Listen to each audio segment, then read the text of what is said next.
Thames path, and they're obviously renovating the path at the moment, and I'm at Marlow,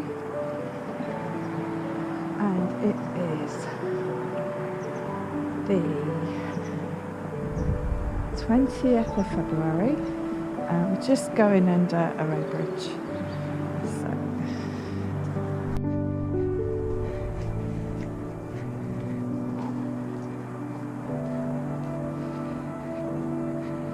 So I'm out of Marlow now. You can hear the road traffic in the background. That's on the dual carriageway. There's quite a lot of people walking their dogs. I feel very subconscious talking to a stick or a GoPro while I've got the people around me. I've just parked up in the car park, which is free parking, which is great.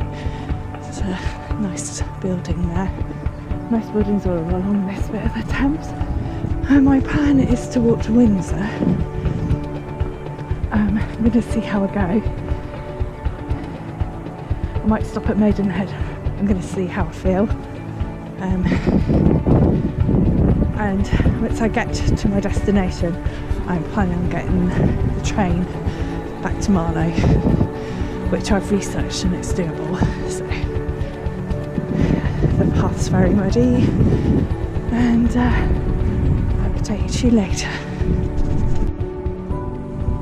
So just heading up towards Bourne's End now. It's taken about 20 minutes. It's quite blustery today, so we might have some wind noise on the camera. Hopefully we won't.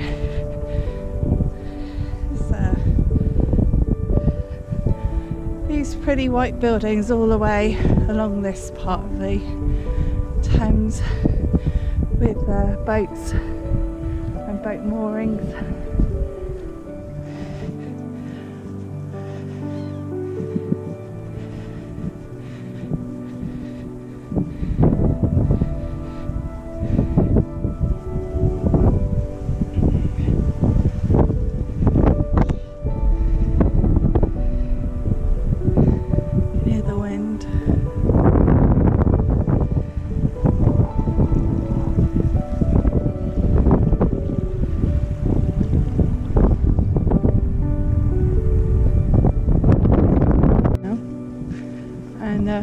There's these little shack-like buildings, and you see that one, that blue one was pretty, and they've all got like a mooring, look.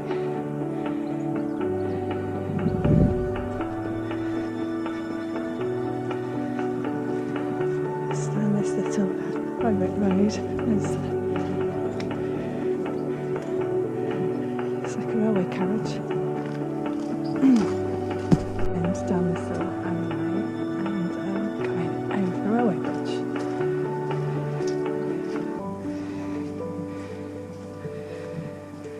There's a footbridge by the side of the railway bridge. Yeah, lovely set. Just see if I can give you a view of Bourne End. Looking back along the river. Lots of riverside houses, there's a sailing club and some great ones. Yeah, very pretty.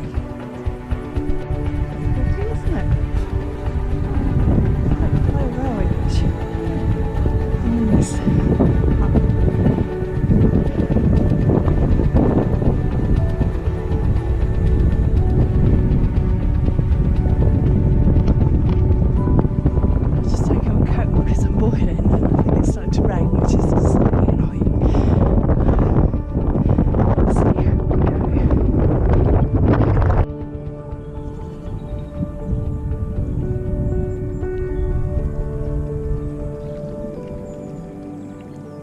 So that's the other side of the river. I don't know whether you saw that great crested grave. He's just dived down somewhere.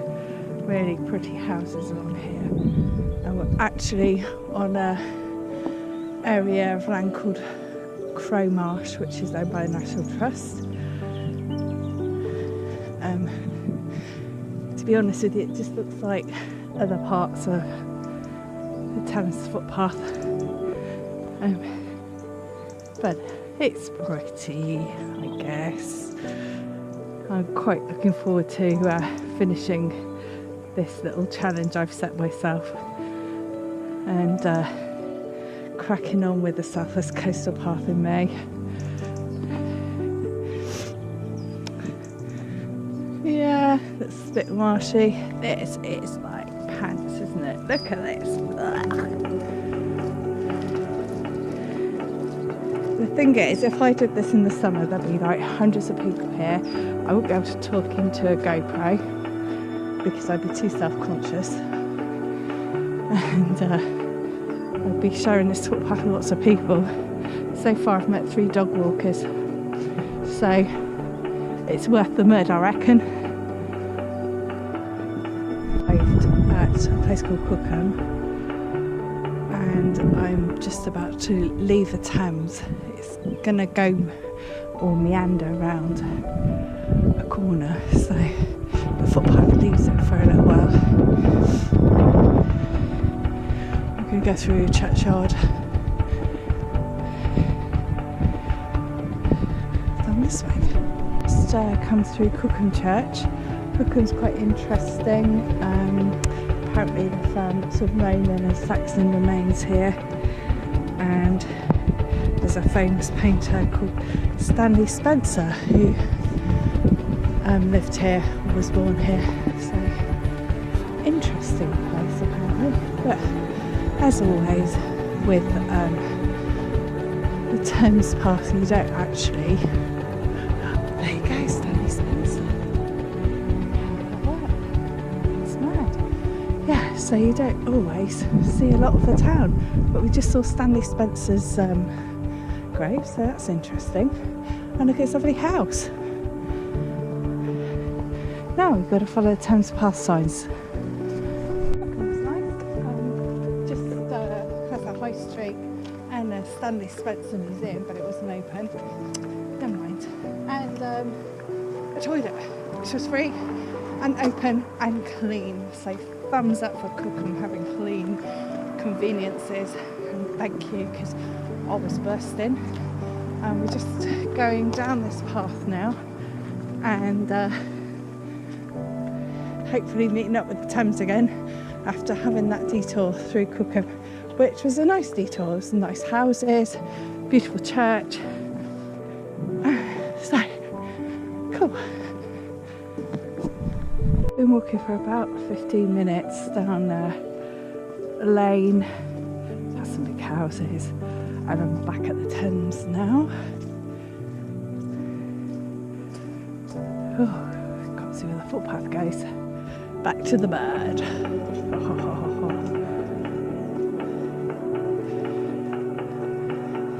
It's like quite narrow. Here we go. Narrow footpath ahead. Oh, lovely. There's Lock. I don't know if you can see the cormorants there. Nesting. Planes overhead as we get nearer to Heathrow. Really, really nice houses along here. Those cormorants are oddly eerie.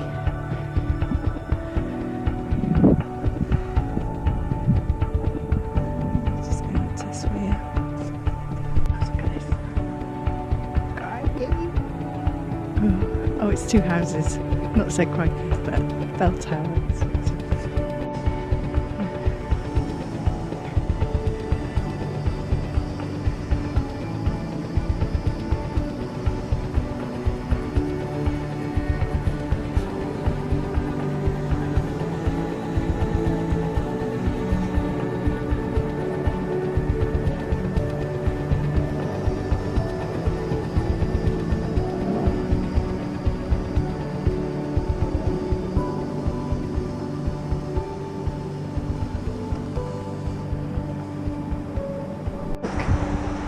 There's a lock, keeper's cottage, there's a lock, little bridge, and there's an island, and there's a pub there.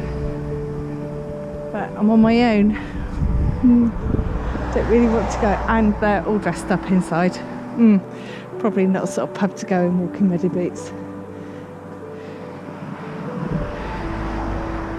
And so we're heading now in towards Maidenhead. Never been here before, so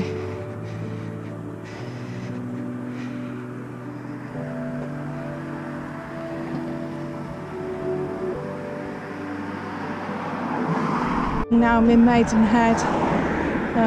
Got an A road next to us, and there's a bridge coming up. I'm just going to go past the bridge and then have a little bit of lunch. It's a nice stretch. I think I'm going to carry on to Windsor, but I'm going to do 2 separate videos. So this will be the end of the Marlow to Maidenhead video, and I'll start off fresh on the other side of the bridge for Maidenhead to Windsor. Maidenhead on the bridge overlooking the Thames in the direction I'm going to go. Another railway bridge in front of us, built by Isambard Kingdom Brunel. You know I like bridges, so, and that's the way I've come. Walking out of Maidenhead, I've got 6 miles to go to get to Windsor, and coming up to this stunning bridge built by Isambard Kingdom Brunel. Lovely houses on the side of the river. I'm going to stop up here and have some lunch. I wonder if I'll go over that on my way back. I bet I do. That'd be nice. And looking back on the Thames Hotel and the bridge over the river at Maidenhead.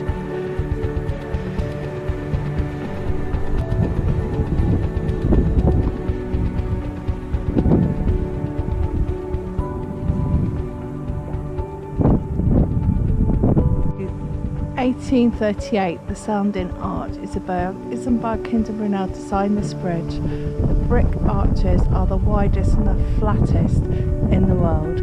Each span is 128 feet with a rise of only 24 feet. Crikey.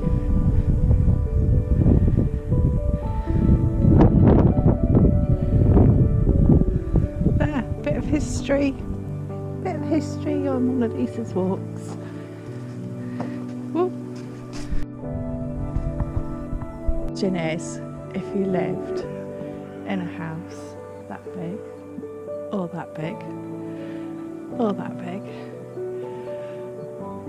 would you go into every room every day just to evidence the fact that you needed a house that big?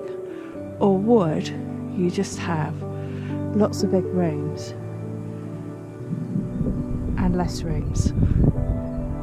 I don't know. I don't know if people need houses that big, but they are pretty spectacular. I still haven't had my lunch. Hopefully there'll be a bench for me to sit on. It's quite remote, that little stretch actually. It's gone past those big houses. And at Bray Lock we have a motorway going over the river, so I can't hear it at the moment, so we'll video a bit of that when we get to it. But these seem to have attached to every lock, well you used to I guess, and there's the motorway. I think that's the M4.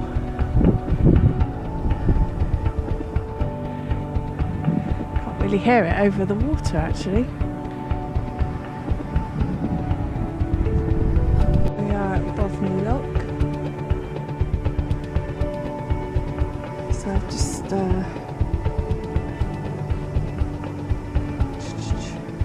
just walked down here to here.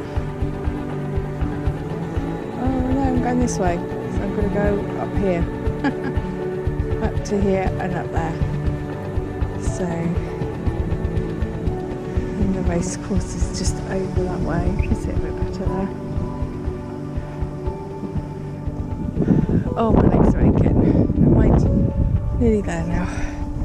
They're now on this footpath. You can see a road bridge ahead, and just behind that you can see Windsor Castle. We might get some nicer views in a bit.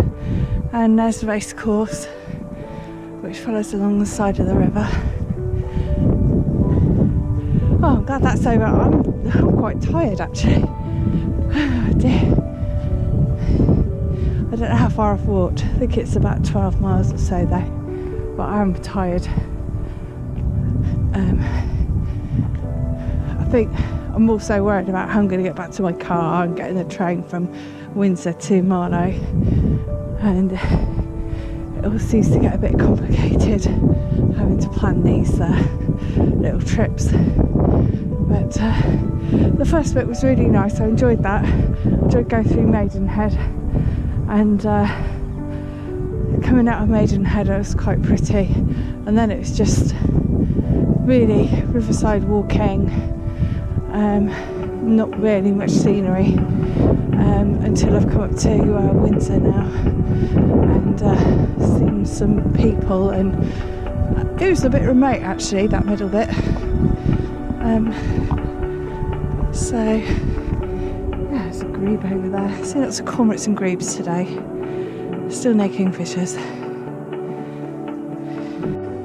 Just walking along the path, went under the bridge over there, and then just came round the corner, and there's a castle. Windsor Castle, look at that.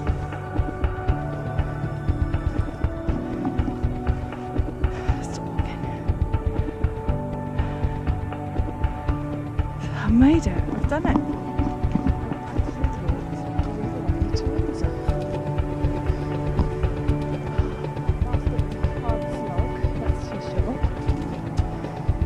Well, the middle bit was a hard slog, but actually that view is rather nice. I think that building over there is Eton College. So now I have to go and find the train station. But I think I might have a drink or a cup of coffee before I do that. And I've just got to cross over the bridge, and then my next starting point will be here, and we'll be walking to Chertsey.